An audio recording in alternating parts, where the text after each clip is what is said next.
Hello, my name is Jack Peterson. I am on Dr. Amanda Noelle's channel, obviously. I got permission from her, and I'm going to be talking about the divine masculine perspective on things. And specifically in this video, I wanted to share a story about something that happened to Amanda and I last night, and how it relates to setting sacred boundaries and saying no. So last night, Amanda and I were at this really swanky hip party, and it had Burning Man feel.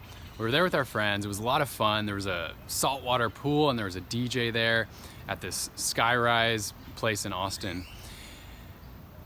And it was a lot of fun. We were connecting with people. Everyone was having a great time. And then towards the end of the night, our friends left and we decided to stay. And things shifted pretty dramatically in the atmosphere.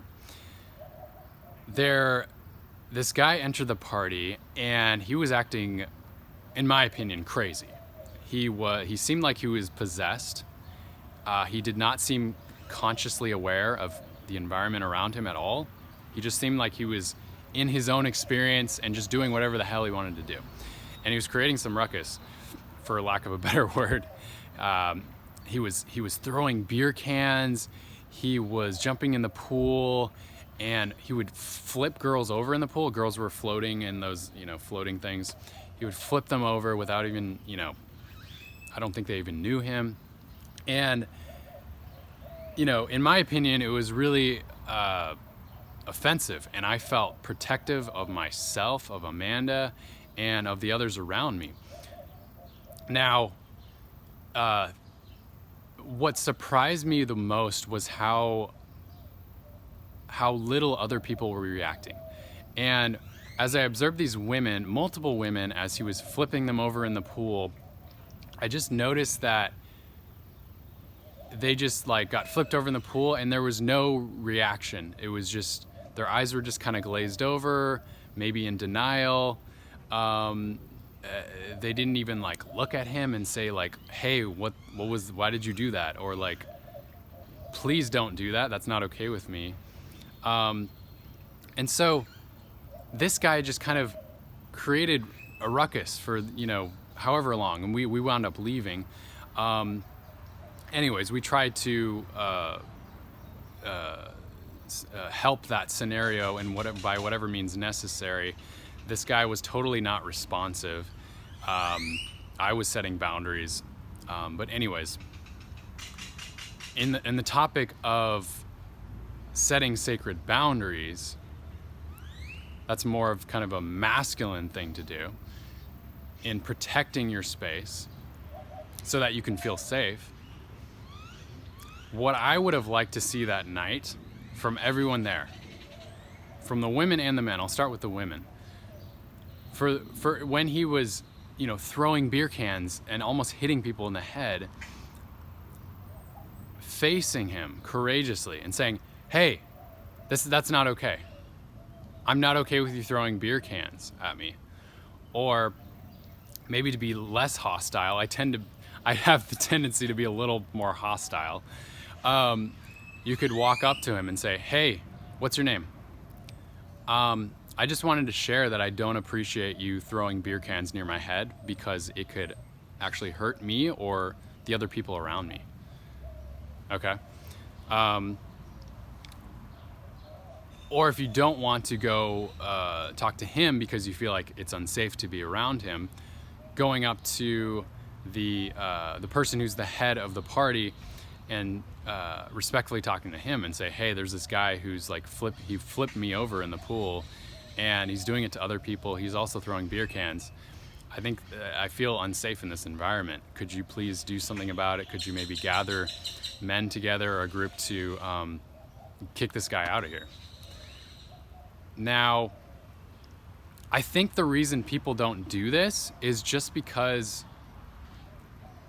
we're not used to setting sacred boundaries. And we don't see examples of this in society very often. Unfortunately, it's incredibly unfortunately. I feel a lot of quote unquote adults, I'd say the majority of adults in our society, do not set sacred boundaries. And I'm not going to go into the reasons why that is, but it's just something I see often.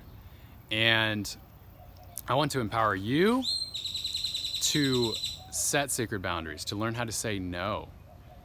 And I think the fear that might be there, and let me know in the comments below if this resonates with you or if not, is that we don't say our sacred no in the moment because we're afraid of them not listening to it or them not honoring our no. Because maybe when we were younger, we said no to our parents or a friend and they didn't honor it. And maybe we didn't get any healthy examples of what that even looks like. And so we grew up thinking that no is mean, or that saying no is cruel. That when you say no, somehow it's a disrespectful or cruel thing to do. When in reality, it's the exact opposite. Saying no is keeping yourself safe. Is creating a safe space for you to move about the world, to move about your relationships, to move about your work life in a way that's healthy for you and sustainable for you.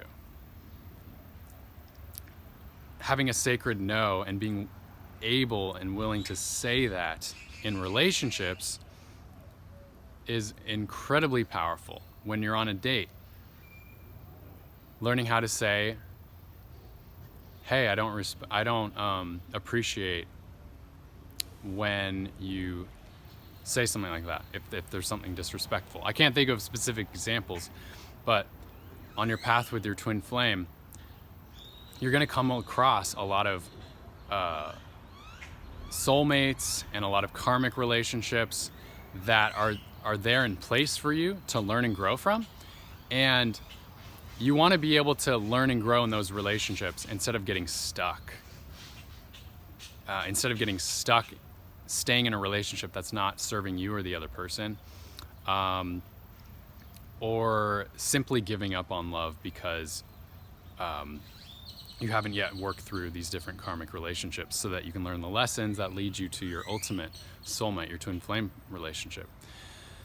So in the journey through relationships, learning how to say no will help you clear out, to create a clear space for yourself, for your soul, to clean out the areas in yourself emotionally that no longer serve you, that are then reflected in a relationship.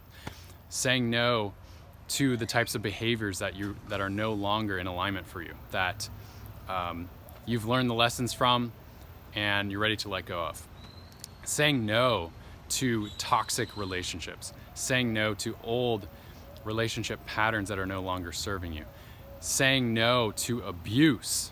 Saying no to a man who's trying to control you. This is very important. Saying no to a man who's trying to dominate you and keep you small. Saying no to a man or anyone who's trying to manipulate you to keep you small. Because if you're able to say no to those things, then you have all this space for your yes. By saying no, you create space for your yes. So then you can just fill your cup. You can fill up with your yes, with the type of man that's a yes for you, with the type of behavior that's a yes for you. You can train those around you to treat you in the way that you want to be treated. You want to be treated with respect. You want to be treated with love. You want to be treated with kindness and compassion. You have to train those around you to do that. If a man truly loves you, he will change his behavior to meet your needs. As long as, and only as long as, you're able to clearly communicate that and honor yourself with self-love, clearly expressing what your no is and then what your yes is. Okay? So, I hope you enjoyed this video. This is a big, loaded topic. So I would like you to post your comments in the comments below, start a discussion. Where are you still not saying your no? How could expressing your no improve your life, improve your relationships with men? And envision a world where women and men were expressing their sacred no in the moment, so that we can create a better world, so that people who are coming from domination and control energy and trying to keep everybody small will no longer succeed, okay? So this is a powerful message that's coming through today. I hope this resonates. Love to hear your comments below. I'll respond. And as always, subscribe to this channel if you want to help in the raising of consciousness on the planet. That is my greatest mission, and Amanda's involved in that as well. Like this video if you dig it, and I look forward to talking with you very soon.